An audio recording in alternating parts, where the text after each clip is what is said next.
How's everyone doing today? I have an awesome Blu-ray collection update with 7 pickups. And if you've seen any of these movies, definitely let me know what you think of them and let me know which one of these is your favorite. Leave me those comments down below. First up are 2 4K releases that were sent to me from Warner Brothers to review. So I'll be talking about them a little bit more in depth coming up soon. But I just want to go ahead and show them off. It is Lord of the Rings and the Hobbit Trilogy from Peter Jackson. It still blows my mind to think about Peter Jackson, how he started off in New Zealand doing, low-budget horror movies, Bad Taste, Meet the Feebles, Dead Alive, Dead Alive was one of my all-time favorite movies to this day. One of my most favorite rewatchable horror movies, too. Just bloody, definitely one of the bloodiest horror movies, too. Let me know what your favorite Peter Jackson movie is. Overall, I think I'd still take Dead Alive over these. I do enjoy these. The fantasy adventure aspect, visually stunning, groundbreaking. These are 4K only releases for the physical discs. There's no Blu-rays in here. It's just the 4K discs and then the digital copies. And there's also no special features as well. So I assume there will be a re-release coming up probably like next summer or something like that with the 4K treatment and all the special features and the Blu-ray as well as a combo pack. They've done so many different editions for these. Why not?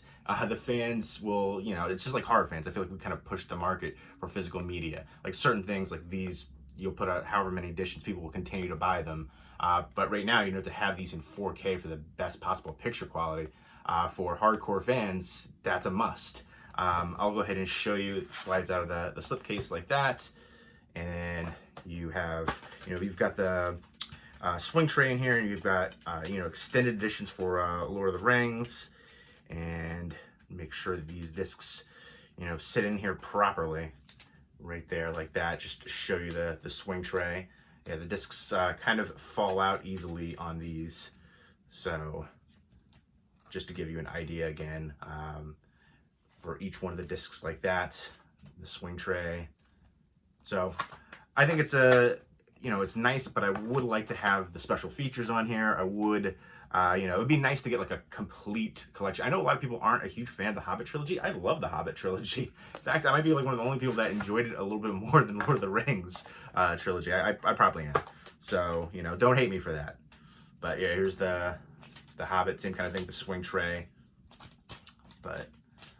And I do like that, the different discs right here for the, Battle of the Five Armies, Desolation of Smaug, and Unexpected Journey. They're, color coordinated. So I appreciate the same thing with Lord of the Rings.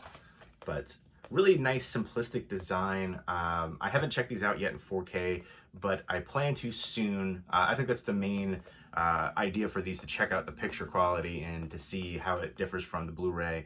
I'm excited to check these out. Again, I feel like these are going to be amazing films on 4K, the visuals. And again, I think, older films can really benefit films shot on film from the 4K treatment. So there's a few ones recently that really surprised me. And again, these ones are, to me, I'm just thinking like the visuals that I remember from, the Blu-ray, and even in the theater, I remember watching these. So I'm just really looking forward to that, to seeing what they look like on home video on the 4K. But again, I do think there will be a re-release with all the special features and stuff like that too. Next up is the 4K Steelbook for Top Gun. And if I can go ahead and take this off the wraparound J card. This is the 4K Blu-ray Digital HD combo. And there is the artwork right there, and they're doing the sequel, which, I don't know, I'm always surprised when they do these sequels, 20, 30 years later. But there are the discs right there, the 4K and then the Blu-ray. And I'll go ahead and show you the interior. Yeah, I feel like it's hard to capture that same magic. Like Bill and Ted just came out, Face the Music. I thought that was cringy and awful and a battle of attrition to sit through. It just did not have that same feel, magic. Even the nostalgia factor really wasn't there. I wanted to like it and I just hated it. But I feel like I'm in the minority on that one.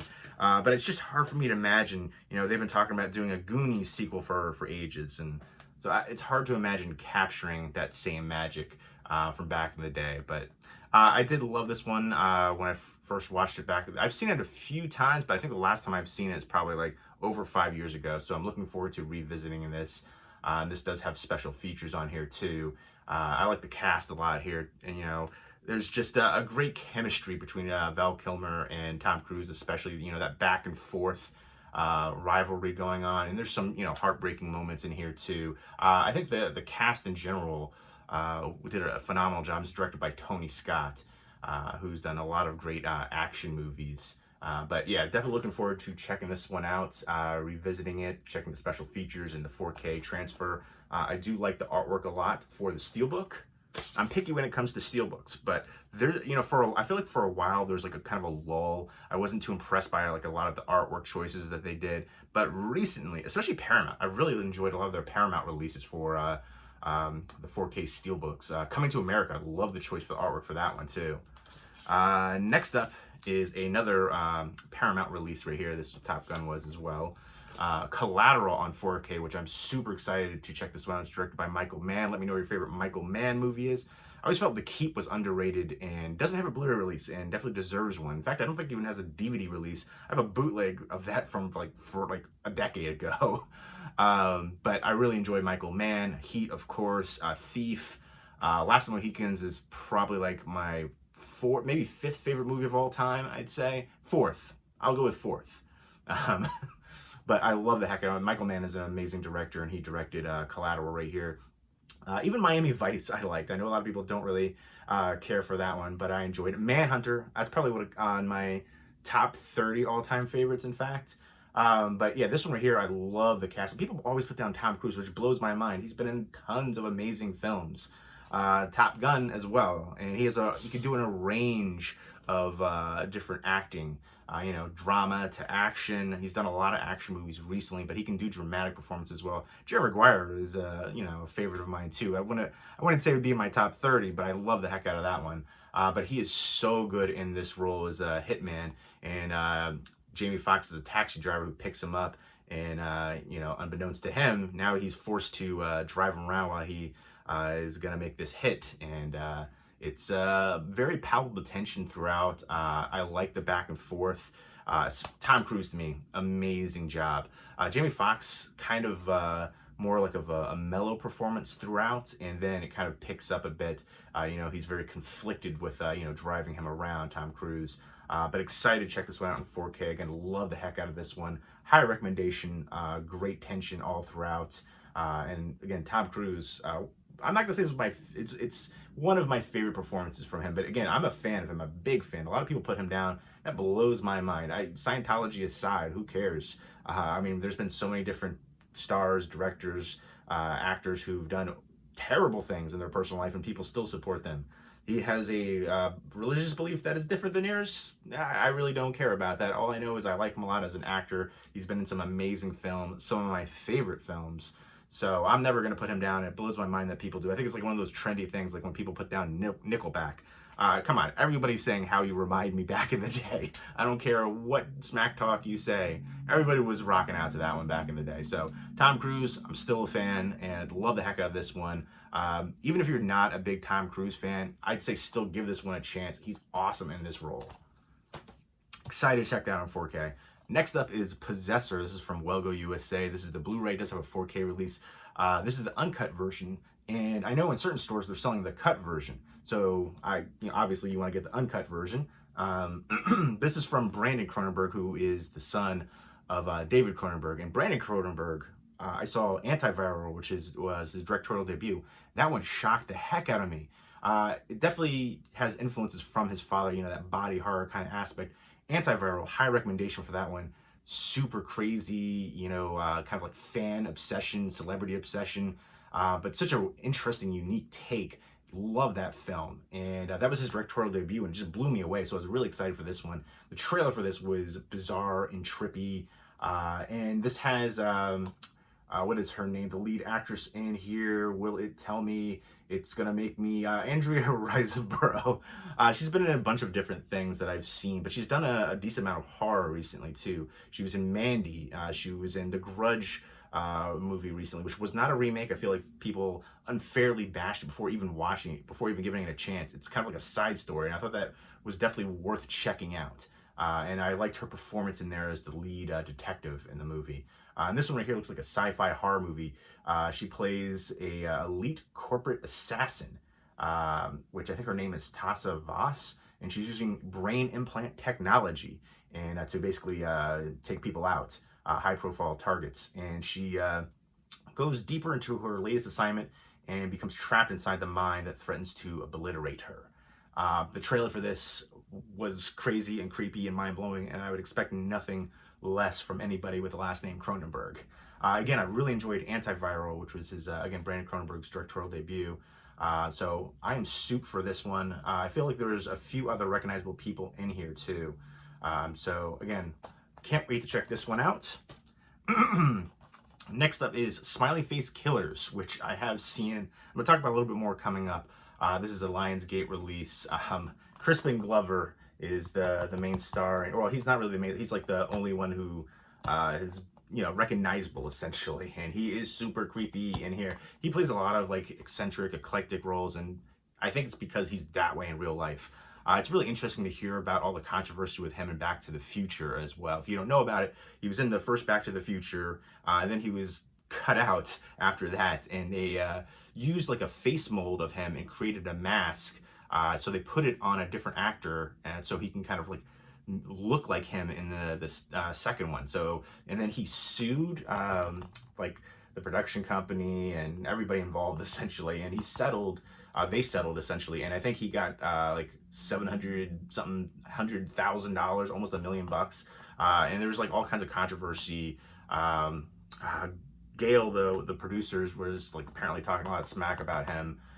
They were saying that, you know, he wanted all this money, he wanted as much money as Michael J. Fox, and he says he never said that. He just said it, like commented about you know, certain things about one of the producers or something like that. And there's and I think he's worked with Robert Zemeckis after that as well. But I don't know, he's really eclectic. Apparently he lives in a castle in the Czech Republic, and it used to be like a communist medical center, and it has like all these different rooms that nobody's allowed to go into, and he has like peacocks that run around free in the castle, and the previous owner disappeared mysteriously. Like all these crazy things about his life. He plays all these eccentric characters, I think, for a reason, because I think he's that way in real life. This is written by Bret Easton Ellis, who was the writer-creator of American Psycho. And it says inspired by true events too. I feel like it's so overused. And this is directed by Tim Hunter, who directed River's Edge, who also starred Crispen Glover. So yeah, interesting tie-in there. But seeing the back of this, I was like, that is awesome. Seeing, you know, clips and trailers, I was like really interested in it.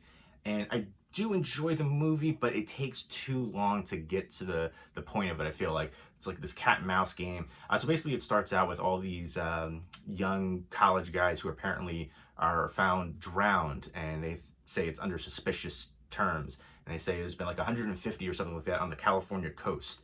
So it's, you know, basically this guy being targeted and, you know, followed by a van, and you see like a hooded character like go into his room and hide in his closet and mess with his cell phone, sending creepy messages to him, like the warder is coming for you, you're going to be with the warder soon, like all these weird things. And I thought it was really good character development, but I think it was a little bit too much on the lead guy, basically talking about how he has like mental health issues himself, and people were all basically saying, oh, you know, he's just not taking his meds, and that's why he's acting like this, and not that somebody's really actually messing with him. And then also his girlfriend character in here was talking to her ex, and the ex was clearly trying to hook back up with her. So I think his suspicions there and frustration with that situation was not unfounded. So I like the reactions with that. I was like, come on now, just I don't know. But it just took so long to get going.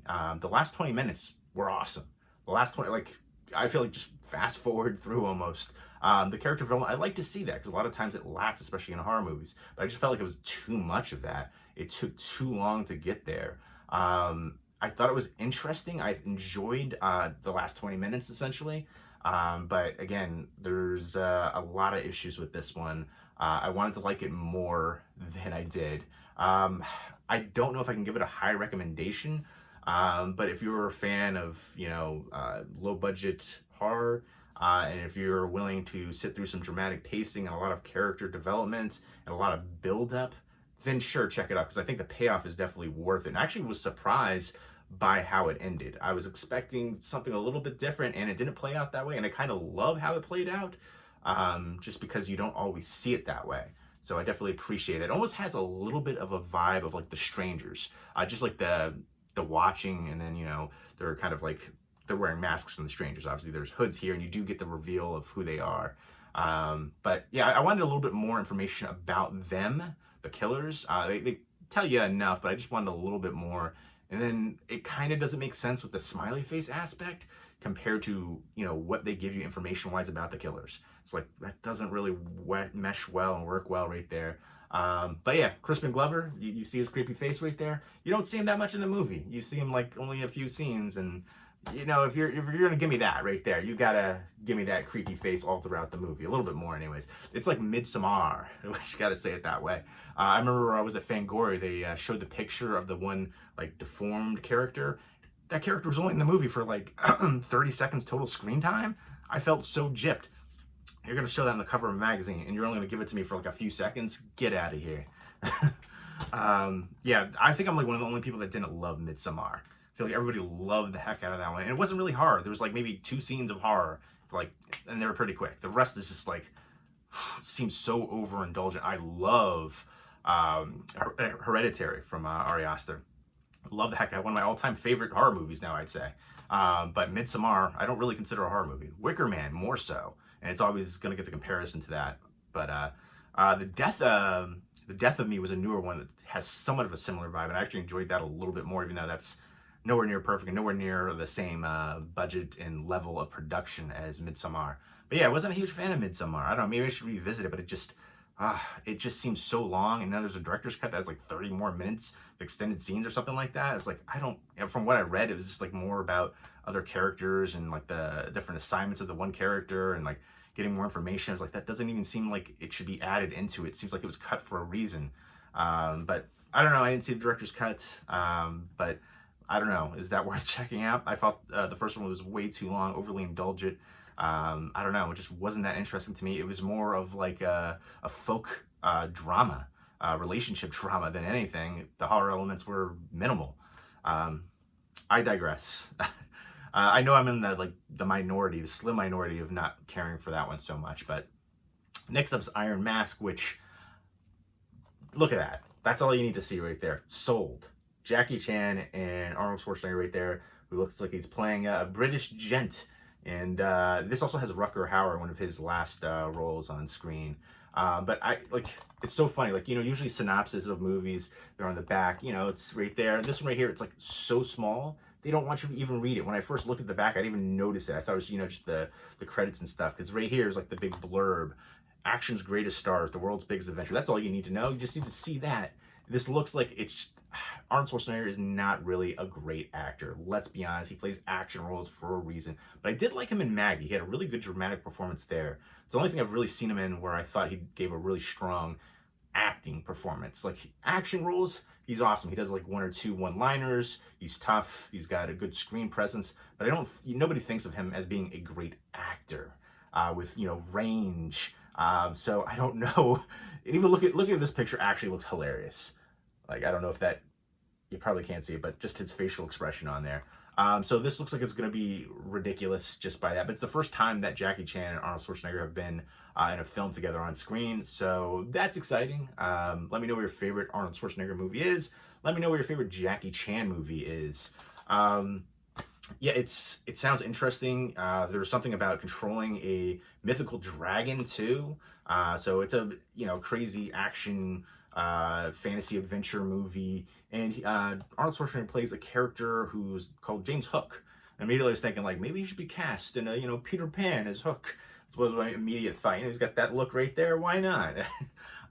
But yeah, it looks like it's going to be, you know, a few different areas, you know, China and then England as well. So it's going to be traveling back and forth adventure-wise.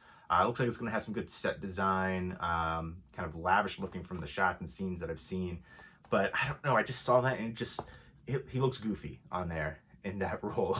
It looks comical. And I hate to say that, you know, maybe he does give a great performance. Maybe I'm just talking all the smack and he's, you know, he's developed over time. He's like, I want to break out of the action role, you know, don't want to be pigeonholed. But it's weird because you didn't hear anything about this movie. Nothing. Like, no promotion, really. So usually that's a telltale sign. But John Carter, there was like, they really dropped the ball promotion wise for that, Disney. I always think about that, and I thought that was a great movie, and they just did not, for a Disney movie, especially for a big, blockbuster movie like that. I know they changed the release date, I think, too. But yeah, they were, blaming that as, it wasn't the movie itself, it was the promotion for it. They didn't do enough of it.